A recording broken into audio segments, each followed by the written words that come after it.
Selamat pagi pemirsa, semoga aktivitas Anda hari ini berjalan dengan lancar. Berjumpa kembali bersama kami dalam Ultra News kali ini. Kami akan menyajikan informasi kepada Anda terkait berita hari ini bersama saya Ivan Maximilian. Dan saya Dia Putri, beberapa informasi akan kami sampaikan di antaranya. Maraknya wabah PMK menjelang Idul Adha membuat peternak khawatir akan kesehatan hewan ternaknya. Setelah 2 tahun ditutup, akhirnya kawasan Monas kembali dibuka walaupun masih tahap uji coba.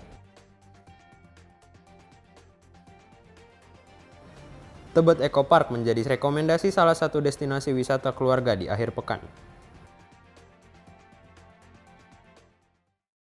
Informasi pertama pemirsa, PMK atau penyakit mulut dan kuku sedang mewabah di kalangan hewan ternak. Mengingat perayaan Hari Raya Idul Adha yang tinggal menghitung hari. Contohnya di daerah Depok, Jawa Barat. Hal ini membuat para peternak khawatir akan kesehatan hewan ternak mereka yang dikarenakan cara penanganan yang belum diketahui tersebut. Penyakit mulut dan kuku tengah mewabah hewan-hewan ternak di berbagai daerah. Padahal musim kurban hanya tinggal menghitung hari lagi. Para penjual hewan kurban khawatir penyakit ini akan menyerang hewan-hewan ternaknya. Penyakit PMK ini adalah jenis penyakit yang biasa menjangkiti hewan-hewan ternak seperti sapi, kambing, domba hingga babi. Penularannya bisa terjadi lewat udara dan kontak langsung. Majelis Ulama Indonesia (MUI) telah menerbitkan peraturan mengenai ketentuan hewan kurban yang akan dijual dan disembelih saat Idul Adha. Ketentuan tersebut ada dalam Fatwa Nomor 32 Tahun 2022 tentang hukum dan panduan pelaksanaan ibadah kurban saat kondisi wabah penyakit mulut dan kuku. Contohnya pada peternakan sapi Munzalan, daerah Depok, Jawa Barat milik almarhum Bapak Haji Edi yang memiliki 140 ekor sapi. Sapi-sapi yang ada di peternakan Munzalan ini terlihat sehat, bahkan banyak yang sudah dibeli untuk dijadikan kurban pada saat Idul Adha nanti. Sapi-sapi di sini dirawat dengan baik oleh para pegawainya. Lalu, bagaimana cara pengurus dalam mengatasi wabah PMK yang sedang menginfeksi banyak hewan ternak pada saat ini? Jadi kondisinya sekarang, alhamdulillah, udah mulai lebih baik daripada sebelumnya, yaitu dimulai dari bulan Mei lalu gitu. Jadi awal-awal itu kita panik semua di kandang ini khususnya. Jadi kita kan belum tahu juga lebih jelas, lebih detailnya penyakit PMK itu apa, terus cara penanganannya seperti apa gitu. Jadi kita mulai panik dan setelah itu kita mulai mempelajari dan juga membaca artikel tentang PMK dan akhirnya kita mulai penyembuhan melalui ya seperti memberikan obat jamu-jamuan dan sebagainya gitu.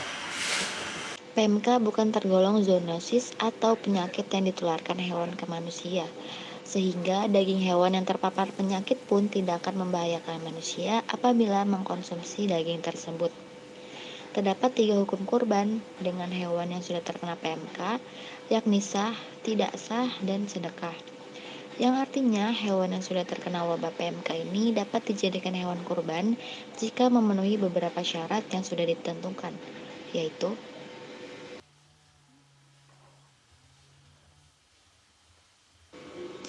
sesuai dengan syariat Islam, memang dalam berkurban tentunya masyarakat wajib memilih hewan yang sehat, tidak cacat fisik, dan cukup umur. Namun, apabila masyarakat tidak mengetahui apakah hewan tersebut terkena penyakit PMK, maka kondisinya tetap halal dikonsumsi. Dari Depok, Jawa Barat melaporkan. Informasi berikutnya pemirsa datang dari kawasan Monas yang akhirnya kembali dibuka setelah 2 tahun tutup akibat pandemi. Antusias warga terlihat dengan banyaknya jumlah orang yang berkunjung ke kawasan Monas meski masih dalam tahap uji coba. Setelah 2 tahun ditutup akibat pandemi COVID-19, akhirnya Monas dibuka kembali untuk umum. Dibukanya kembali Monumen Nasional ini berdasarkan menurunnya level PPKM yang ada di DKI Jakarta dan disambut sukacita oleh masyarakat. Untuk masuk ke kawasan Monumen Nasional, pengunjung diwajibkan untuk melakukan scan aplikasi Peduli Lindungi, atau bisa juga dengan memperlihatkan kartu vaksin minimal sampai dosis kedua. Kawasan Monas mulai dipenuhi oleh pengunjung, mulai dari penduduk setempat hingga luar daerah pun ikut meramaikan. Bertepatan juga dengan hari ulang tahun Kota Jakarta yang ke-495, kawasan Monas saat ini sangat ramai dikunjungi.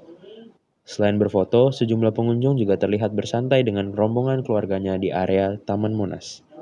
Banyak yang bersantai menggelar tikar dan menyantap makanan yang telah mereka persiapkan dari rumah. Selain itu, banyak rombongan anak-anak dari berbagai daerah yang terlihat sedang berlari, memainkan layangan dan juga gelembung sabun di daerah taman. Ya seneng juga sih, jadinya kan bisa berwisata sambil ngajak keluarga ya. Apalagi setelah COVID ini kan orang di rumah aja.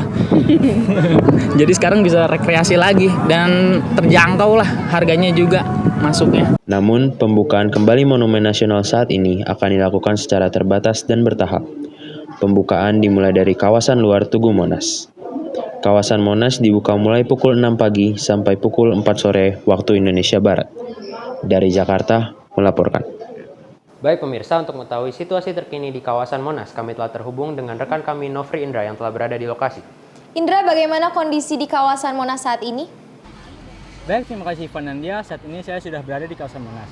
Terlihat beberapa warga telah berdatangan hanya untuk berolahraga dan berkumpul dengan keluarga.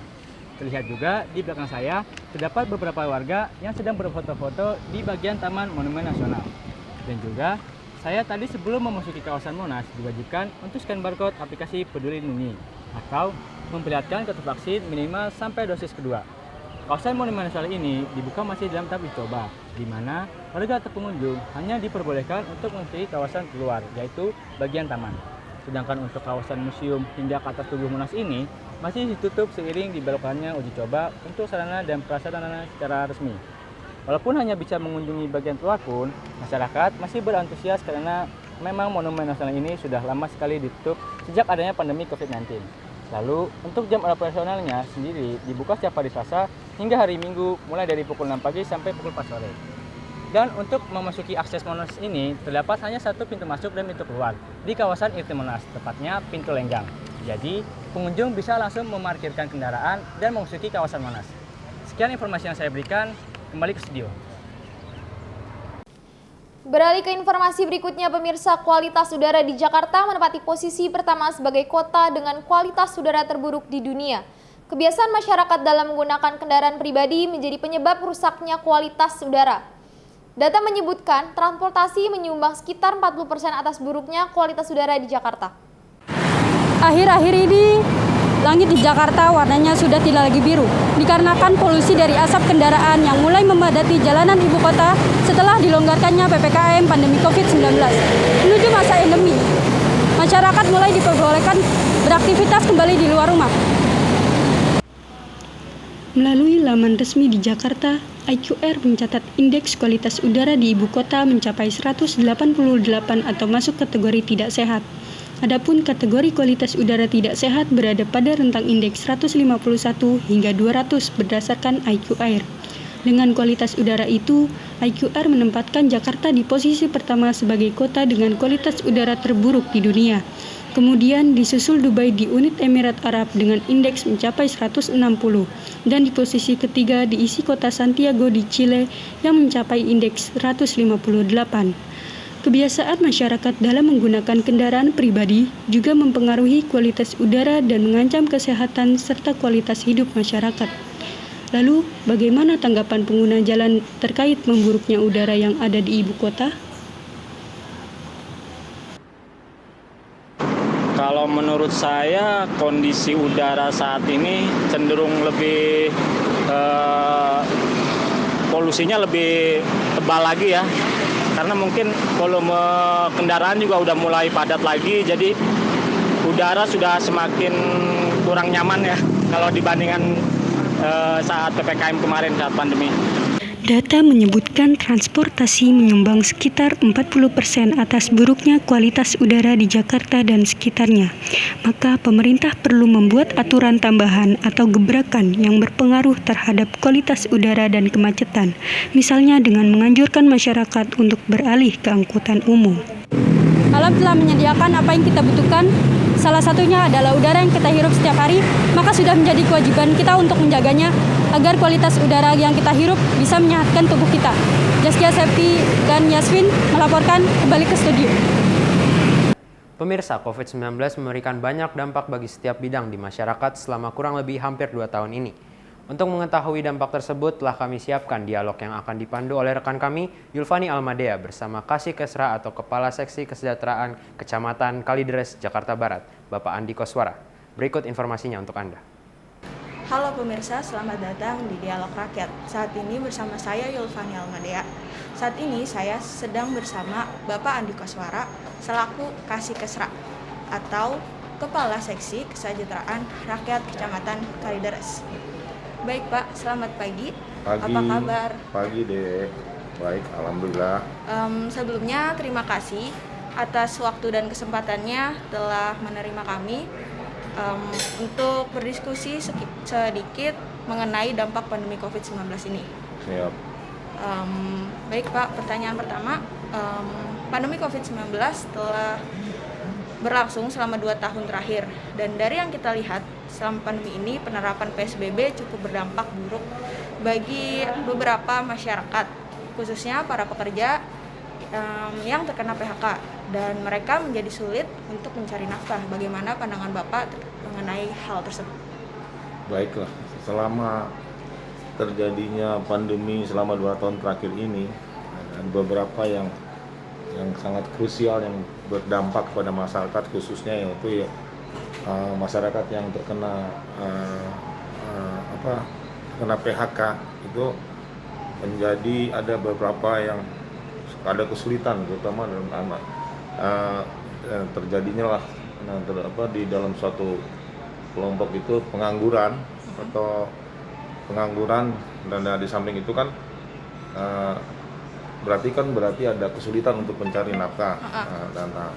Nah, untuk itu maka kami permasalahannya itu dari khususnya dari pemerintah Provinsi DKI Jakarta, bagaimana caranya supaya untuk mencari nafkah itu agar lebih mudah lagi pada saat itu. Contoh, nah kita punya program yaitu untuk perlunya ada penanaman modal khususnya untuk yang terkena dampak dari yang PHK-nya tersebut akibat daripada wabah COVID-19 ini. Nah, kita perlu untuk mencarikan solusinya untuk mencarikan modal secara dalam hal ini kami sebagai aparatur pemerintah, khususnya di wilayah Kecamatan Kalideres, perlu mencarikan terobosan melalui dengan UMKM untuk usaha kredit menengah. Nah, jadi dari pihak kita untuk mencarikan modal tersebut dan dibantu juga daripada pemerintah pusat gitu. Pemerintah pusat ya Pak. Oke. Thank you. Selanjutnya mengenai dampak yang terjadi kepada masyarakat, apakah kecamatan ini memiliki program khusus dalam membantu memenuhi kebutuhan sehari-hari dan meningkatkan pendapatan warga sekitar, misalnya pembagian sembako atau mungkin membuat lapangan kerja khusus untuk warga Kecamatan Kalideres ini Pak? Ya, kalau untuk program kita dari kecamatan ada sih, namanya program kayak semacam sosialisasi ke bilang yang terdampak kena COVID-19 dan terutama kita memberikan bantuan berupa sembako. Dan sembako itu pun misalnya sembako barang pangan murah, kemudian untuk itu yang berdampak tersebut. Kemudian kita juga minta dari pemerintah pusat dan sudah diberikan untuk melalui dari dinas sosial, kemudian disalurkan lagi ke masing-masing kecamatan, dan kita hanya sebatas untuk mendistributorkan kepada yang yang terkena dampak daripada wabah COVID tersebut. Jadi pada intinya di samping itu juga dari pemerintah pusat juga memberikan sembako juga, misalnya dari pemerintah, kemudian dari PLN, kemudian dari sembako dari bank-bank yang lain. Oke, baik Pak. Selanjutnya untuk pertanyaan ketiga, selain masalah perekonomian, menurut Bapak apa saja yang menjadi dampak besar yang merugikan masyarakat dengan adanya COVID-19? Mungkin seperti pendidikan atau selainnya. Ya, kalau yang berdampak sekali pada itu terutama yaitu di bidang sektor pendidikan dan kesehatan. Jadi itu dua faktor itu sangat berdampak besar sekali terhadap masyarakat yang khususnya yang terkena daripada COVID-19 itu. Jadi dari pendidikan yang tadinya belajar secara normal, mereka harus melakukan belajar secara online. Kemudian kalau masalah kesehatan, yaitu yang namanya kesehatan kan setiap manusia kan perlu sehat, dan itu harus. Jadi yang tadinya itu karena ini kan wabahnya secara global, secara umum menyerata skala besar. Dan itu harus mengikuti aturan-aturan yang ada di peraturan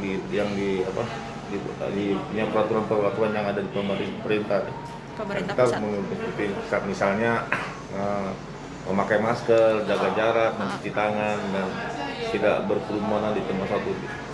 Dan mungkin ada beberapa itu ya Pak, program seperti vaksin gitu ya Pak? Oh iya, kalau vaksin pasti kita dan karena ini programnya pemerintah, kita wajib semua harus vaksin, dari mulai vaksin 1, vaksin 2, dan vaksin 3. Bahkan vaksin yang sekarang vaksin 3 tuh vaksin booster. Ya. Siap Pak. Selanjutnya untuk pertanyaan terakhir, saat ini sudah ada kebijakan tentang pelonggaran PSBB di Indonesia, seperti diperbolehkannya membuka masker di ruang terbuka. Apakah ada perubahan terhadap perilaku dan kebiasaan masyarakat sekitar terkait kebijakan tersebut? Kalau ini pasti ada lah, karena kan kita sudah menjalani selama 2 tahun. Jadi nanti kan yang tadinya pandemi, nanti COVID itu sendiri akan berdampingan. Jadi pasti ada perubahannya, seperti misalnya kebiasaan di tempat perilaku ini pasti memiliki kebiasaan. Seperti contohnya yang tadinya yang tidak pakai masker kan sekarang dengan yang sudah selama 2 tahun itu kita melakukan itu, jadi memakai masker. Jadi meskipun dari pihak pelanggaran dari pemerintah sudah dilonggarkan PSBB di Indonesia, seperti diperbolehkan membuka masker, tetap itu menjadi kebiasaan baru. Jadi kayak semacam hidup berdampingan. Jadi kayak contohnya misalnya pada saat zaman DBD kan itu agak masyarakat kan, tapi sekarang dengan itu biasa saja gitu. Nah, jadi hidup berdampingan ya Pak? Ya, demikian juga dengan COVID nanti ke depan. Tapi mudah-mudahan sih yang kita harapkan di Indonesia ini ya kita sudah bebas lah. Ya, semoga. Amin. Ya, amin. Terima kasih banyak Pak untuk waktu dan kesempatannya sudah menerima kami untuk berdiskusi. Saat ini kami sudah berada di penghujung acara.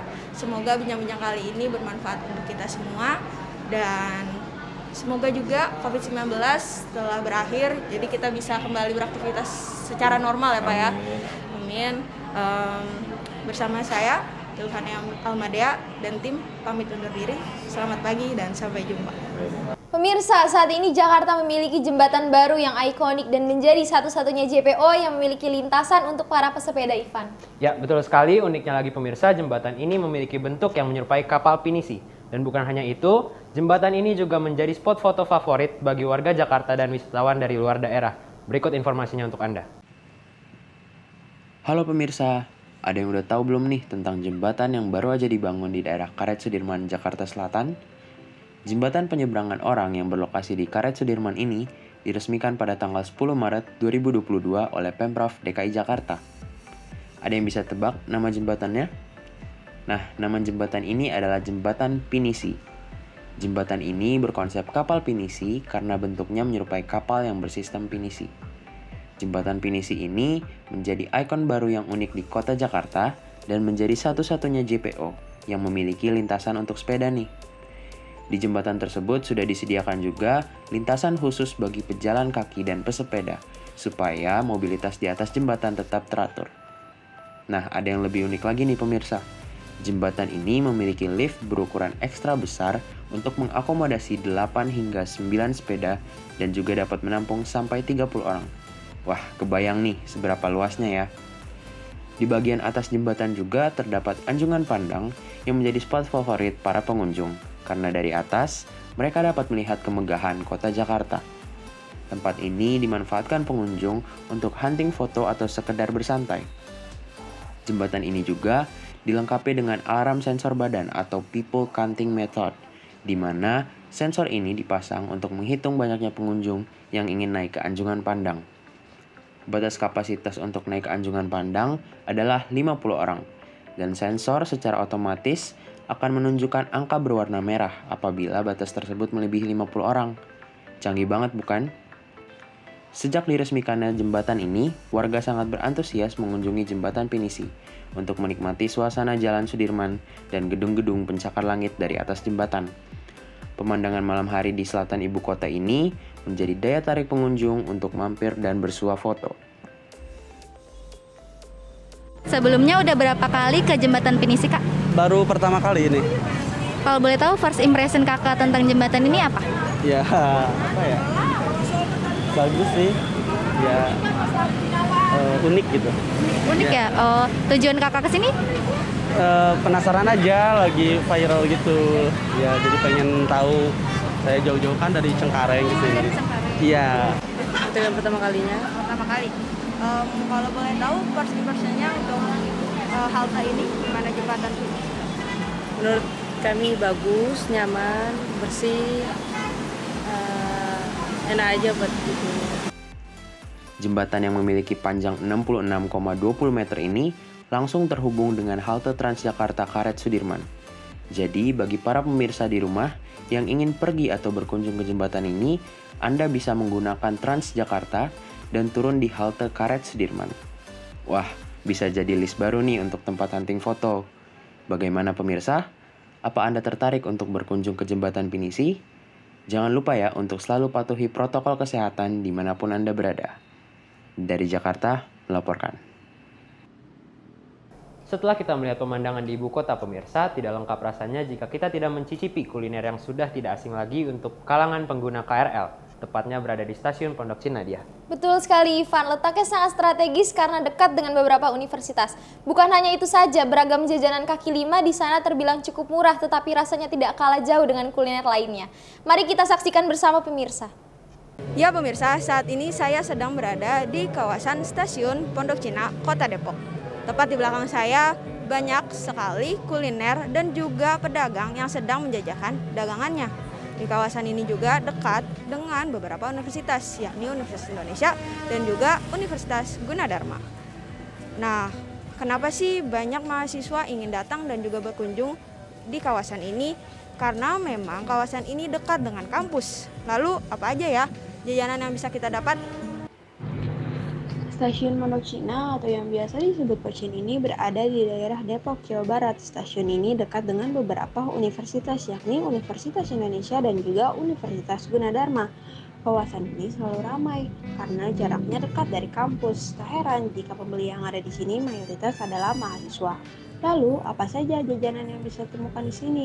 Anda bisa menemukan berbagai macam jajanan, seperti telur gulung, serabi, sempol ayam, dan berbagai macam jajanan lainnya. Stasiun ini selalu ramai dikunjungi pembeli pada waktu sore hari, dikarenakan bertepatan dengan jam pulang kantor. Jangan khawatir soal harganya, Anda sudah bisa menikmati aneka jajanan ringan mulai dari Rp2.000 saja. Jangan pula ragukan rasanya, dijamin nikmat loh. Mulai pukul 9 pagi hingga 10 malam, deretan kuliner jalanan di sekitar stasiun Pondok Cina siap dicicipi setiap harinya. Harga bersahabat, cepat saji, praktis menjadi alasan untuk para pembeli di sekitar stasiun Pondok Cina. Nah, ini dia beberapa jajanan yang sudah saya beli di kawasan Pondok Cina, yaitu ada kempol yang harganya 10.000 dapat 8 tusuk, lalu ada telur gulung yang harganya 5.000 dapat 4 tusuk. Selain jajanan yang asin, saya juga beli jajanan yang manis, yaitu ini, serabi. Serabi ini harganya 10.000 dapat 4. Nah, minumnya saya beli es teh poci. Lalu untuk Anda yang ingin datang ke kawasan Pondok Cina ini, kalian bisa turun di stasiun Pondok Cina. Zulfani Almadia melaporkan kembali ke studio. Pemirsa, Tebet Eco Park menjadi rekomendasi salah satu destinasi wisata bersama keluarga. Nah pemirsa, bagaimana sih konsep dari Eco Park dan apa saja fasilitas yang ada di sana? Berikut informasi yang kami rangkum bersama rekan kami Nofri Indra dan juru kamera Gibran. Jadi, hari ini saya bersama dengan rekan saya Gibran sedang berada di Taman Bilangan, Jakarta Selatan, tepatnya di Tebet Eco Park. Alamatnya berada di Jalan Tebet Timur, Jakarta Selatan. Taman ini resmi dibuka pada tanggal 23 April 2022 oleh Bapak Gubernur DKI Jakarta Anies Baswedan. Yuk kita jelajahi bareng-bareng. Di bagian utara, Anda akan menemukan Plaza Eco Park dan Community Lawn yang biasanya bisa dijadikan titik kumpul bagi para pengunjung karena tempat yang strategis dan dekat dengan pintu masuk. Di sini tempatnya lebih teduh dan banyak area berkumpul, cocok banget sebagai sarana berkumpul komunitas Anda atau sekedar kumpul bareng keluarga. Selain itu, bagi Anda yang ingin foto-foto dan mengabadikan momen, Anda bisa menuju ke taman tematik yang Instagramable. Yuk kita lanjut ke bagian selatan. Taman seluas 7 hektar ini dibagi menjadi 2 kawasan, yaitu Eco Park bagian utara dan bagian selatan, yang dihubungkan langsung oleh jembatan koneksi atau Infinity Link Bridge yang sepanjang 800 meter. Di bagian selatan ada Children Playground. Ini adalah tempat terfavorit para pengunjung karena terdapat banyak permainan anak-anak seperti perosotan, ayunan, trampolin, bahkan ada mini outbound yang berbentuk buaya loh. Di sini pun juga dilengkapi dengan sarana olahraga yang lengkap. Pas banget nih untuk pemirsa yang ingin olahraga tapi bingung mau kemana. Taman ini dibuka untuk umum setiap hari, mulai dari jam 6 pagi hingga jam 7 malam. Anda juga nggak perlu mengeluarkan biaya apapun kok, alias gratis. Ibu dari jam berapa di sini? Dari jam 4 sore. Rumahnya di mana, Bu? Di Tegal Parang. Tegal Parang. Belakang PMI Pusat. Oh ya. Sama siapa aja ke sini, Bu? Sama teman-teman. Sama bertiga aja, Bu. Berempat. Oh, berempat. Ya. Tahu Taman Eco Park ini dari mana, Bu? Dari media sosial. Nah, gimana nih pemirsa? Tertarik tidak untuk datang ke Tebet Eco Park? Jangan lupa untuk tetap mematuhi protokol kesehatan dan menjaga kebersihan ya. Saya Nofri Indra dan Gibran kembali ke studio. Wah, menarik sekali ya dia informasi tentang Eco Park tadi. Betul sekali Ivan, Eco Park menjadi rekomendasi tempat rekreasi untuk berakhir pekan bersama keluarga. Informasi dari Eco Park tadi menjadi akhir dari jumpa kita di Ultra News kali ini. Tetap patuhi protokol kesehatan dimanapun Anda berada dengan menerapkan 3M, memakai masker, mencuci tangan, dan menjaga jarak. Kami segenap kru yang bertugas mengucapkan terima kasih atas perhatiannya. Saya Diah Putri. Saya Ivan Maximilian, pamit undur diri. Terima kasih dan Selamat pagi.